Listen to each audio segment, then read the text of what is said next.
Ito mga idol, masamang balita. Isa sa mga undercard sa salpukang Marlon Tapales at Naoya Inoue na sila Japanese Saya Tsutsumi. Nakalaban nga po nito ang kapwa Hapon at walang talo na si Kazuki Hanaguchi.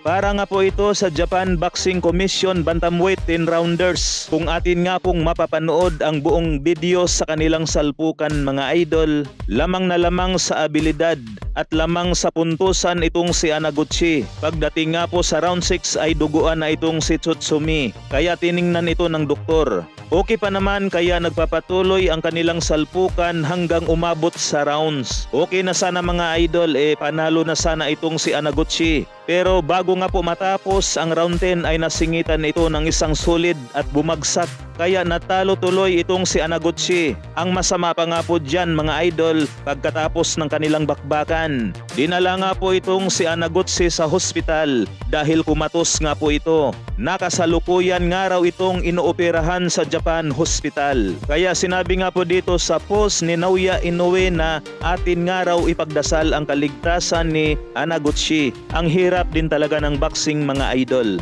Sa ibang balita naman ayon kay Michael Benson, WBA light heavyweight champion na si Dimitri Bivol. Pumirma na nga raw ito sa kanilang salpukang undisputed ni Artur Beterbiev.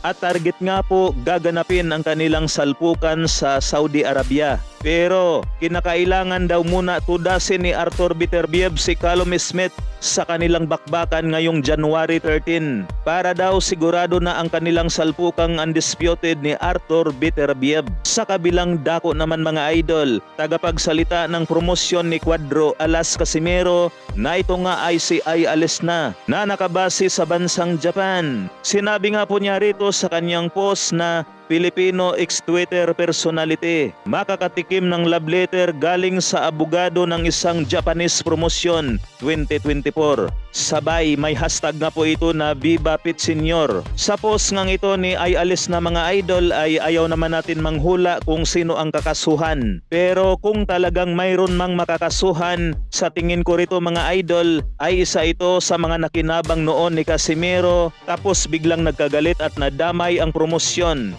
Kaya abangan na lamang natin ang love letter na yan mula sa abogado.